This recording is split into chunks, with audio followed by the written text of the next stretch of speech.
friends, how are you? Today I am going to discuss class 11th accounting. तो शुरू करते हैं। ये वीडियो उन बच्चों के लिए है जिन्होंने अभी 10th पास आउट करके 11th में गए हैं और वो अकाउंटिंग फील्ड में जाने के इंटरेस्टेड हैं। तो शुरू करते हैं।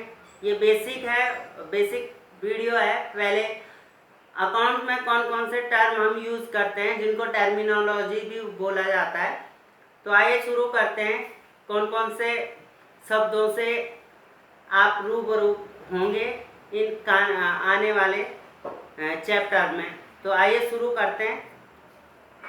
तो जो पहला जो चीज़ है वो है बिजनेस तो आप लोग सभी जानते हैं कि उसका जो मोटिव होता है to earn a lot of profit. Business का जो मोटिव होता है वो क्या होता है? प्रॉफिट कमाना होता है। तो हम प्रॉफिट कमाने के लिए कोई भी बिजनेस हम स्टार्ट करते हैं तो उसी को बिजनेस बोला जाता है, व्यापार जिसको हिंदी में कह सकते हैं।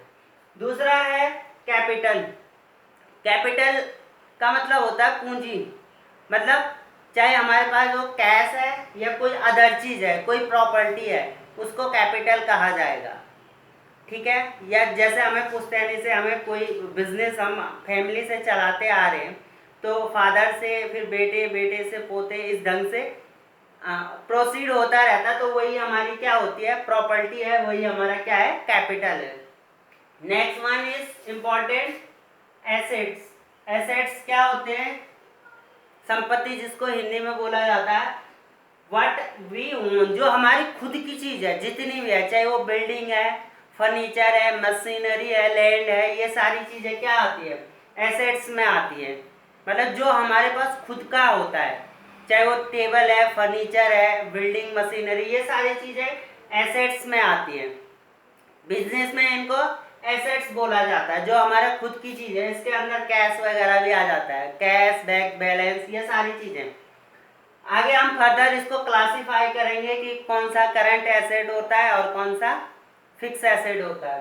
तो लायबिलिटीज इसी का जस्ट अपोजिट होता है। ये तो हमारा खुद का होता है, लेकिन हमारे ऊपर जितने भी कर्जे होते हैं, यानी जितनी भी हमारी देनदारियां होती हैं, उनको बोला जाता है लायबिलिटीज। देनदारियां, सपोज हमने किसी से माल लिया है तो हमने उसको क्रेडिट में माल लिया, यानी उधार पे माल लिया है, उसको हमने पेमेंट करनी है तो वो हमारी लायबिलिटीज हो जाएगी। हमने बैंक से लोन लिया है, उसकी जो इंस्टॉलमेंट जाती है वो पे करना होता है, वो टोटली हमारे ऊपर लायबिलिटीज होती है। तो आगे हम इसको फर्दर क्लासिफाई करेंगे। ये भी करंट होता है और फिक्स होता है, ये लॉन्ग टर्म होता है, शॉर्ट टर्म होता है। ठीक है। उसके बाद है गुड्स का मतलब होता है सामान।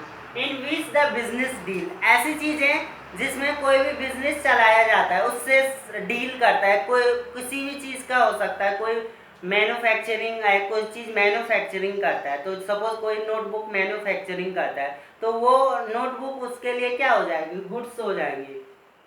ठीक है। आगे आता है revenue is actual sale proceed. ये थोड़ा सा इसको समझना पड़ेगा। मतलब रेवेन्यू का मतलब होता है प्राप्त्या, मतलब जो हमें प्राप्त हो रहा है। तो सपोज करो हमने कोई माल खरीदा, उसको मैन्युफैक्चर करके, रॉ मटेरियल खरीद करके, उसको मैन्युफैक्चर करके उसको सेल कर दिया। तो सेल करा, हमारे पास 10 लाख रुपए आए तो वो रेवेन्यू होगा। लेकिन उस रेवेन्यू में हमारा प्रॉफिट भी होगा, इंक्लूडिंग प्रॉफिट या लॉस भी होगा। और वो जो 10 लाख है वो रेवेन्यू है, वो हमें मिल रहा है। अब उसमें से हम जितना हमारा खर्चा है उसको लेस कर देंगे, जो भी हमारा खर्चा है, और जो नेट हमें प्रॉफिट होगा तब आगे आता है हमारा प्रॉफिट। यानी रेवेन्यू तो पूरी जो एक्चुअल सेल प्रोसीड हुई, जितनी हमने सेल की, वो रेवेन्यू हो गया। बट उसमें प्रॉफिट कितना, वो अदर चीज है, तो उसको बोलते हैं प्रॉफिट। प्रॉफिट का क्या मतलब होता है कि जितना हमारा पैसा लगा, जितना हमने लगाया और जितने का बिका, उसमें से लेस कर देंगे। अगर लगाए हुए पैसे से ज़्यादा आता है तो प्रॉफिट है, अगर कम आता है तो लॉस है। एक्सपेंस क्या होता है? स्मॉल, छोटे छोटे जो खर्चे होते हैं उनको एक्सपेंस बोला जाता है, और जो बड़े खर्चे होते हैं उनको एक्सपेंडिचर बोला जाता है। ये आगे फर्दर हम अगली क्लासेस में बताएंगे। ये तो बेसिक चीज़ है जिनको आपको समझाने के लिए मैंने करा है। तो उसके बाद आता है नेक्स्ट टर्म है आउटस्टैंडिंग। आउटस्टैंडिंग का मतलब होता है इन अकाउंटिंग कि जो चीज़ हमें देनी बाकी है। आउटस्टैंडिंग का मतलब है जो हमने देना बाकी है उसको आउटस्टैंडिंग का यूज किया जाता है। जैसे रेंट आउटस्टैंडिंग का मतलब होता है कि किराया हमें देना बाकी है, ठीक है। या बिल आउटस्टैंडिंग का मतलब होता है कि कोई भी बिल है हमें बाद में पे करना है, यानी देना बाकी है, अभी तक हमने उस चीज़ को पे नहीं किया। तो ये 10 टर्म आपको आए हो कि समझ में आए होंगे। नेक्स्ट होता है डेब्टर। सपोज करो हमने किसी को क्रेडिट पे सामान बेचा है, ठीक है, उससे हमें पैसे लेने, तो वो व्यक्ति या वो कंपनी हमारे लिए डेब्टर कहलाएगी क्योंकि उससे हमें पैसा लेना है, ठीक है। उसी का जस्ट अपोजिट टर्म है क्रेडिटर, लेनदार। सपोज हमने किसी से उधार में रॉ मटेरियल या मटेरियल परचेज किया है, ठीक है, तो हमने अभी उधार में लिया है, क्रेडिट पे लिया है, उसको हमें पे करना है, तो वो क्या हो जाएगा हमारे लिए, क्योंकि हमें उससे पैसे देने हैं ना, तो वो क्रेडिटर हो जाएगा। ओके, ये इम्पोर्टेंट चीज़ है कि ड्राइंग क्या होता है। एक तो ड्राइंग पहले मैं समझता था कि ड्राइंग का मतलब होता है कुछ भी चीज़ ड्रॉ करना, लेकिन बिजनेस में ये अकाउंटिंग में ड्राइंग का मतलब होता है कि अगर आप बिजनेस के पैसे में से घर खर्च के लिए, पर्सनल यूज के लिए अगर कोई अमाउंट विड्रॉ करते हो तो उसको ड्राइंग बोला जाएगा। यानी बिजनेस में से पर्सनल यूज के लिए हम कुछ भी चीज़ लेंगे, चाहे वो गुड्स है चाहे वो पैसा है, यानी सेल्फ पर खुद के पर्पज के लिए कुछ भी चीज़ हम यूज करते हैं तो वो आपके ड्राइंग कहलाएगी, ठीक है। उसके बाद आता है अकाउंटिंग। क्या होता है, यानी मेंटेनिंग द रिकॉर्ड।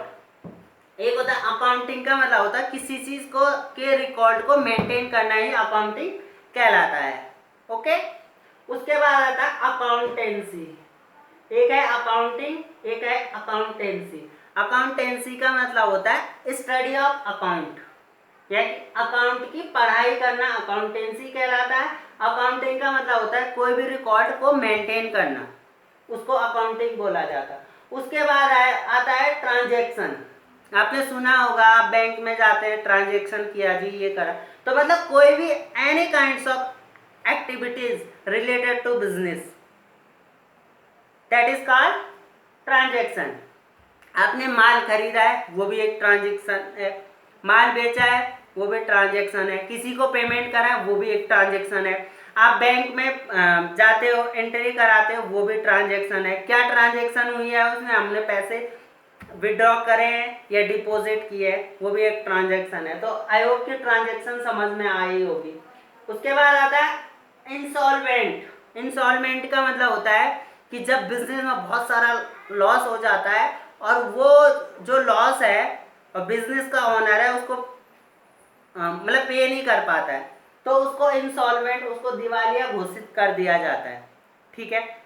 और इसी का अपोजिट है सॉल्वेंट। एक होता है इंसॉल्वेंट, एक होता है सॉल्वेंट। सॉल्वेंट मीन्स होता है कि जो ठीक ठाक है, मतलब ये इसका अपोजिट है, मतलब ये तो बिल्कुल खत्म हो गया, मतलब दिवालिया हो गया, इसका दिवाला निकल गया, मतलब अब वो बिजनेस में नहीं कर पाएगा, भाई मेरे बस का नहीं है, मैं नहीं कर पाता हूँ। लेकिन जो ये सॉल्वेंट है वो कर सकता है, मतलब ठीक ठाक उसका बिजनेस सही चल रहा है। तो आई होप कि आपको अकाउंटिंग टर्मिनोलॉजी समझ में आई होंगी। इस वीडियो में इतना ही, मिलते हैं नेक्स्ट वीडियो में, तब तक के लिए गुड बाय।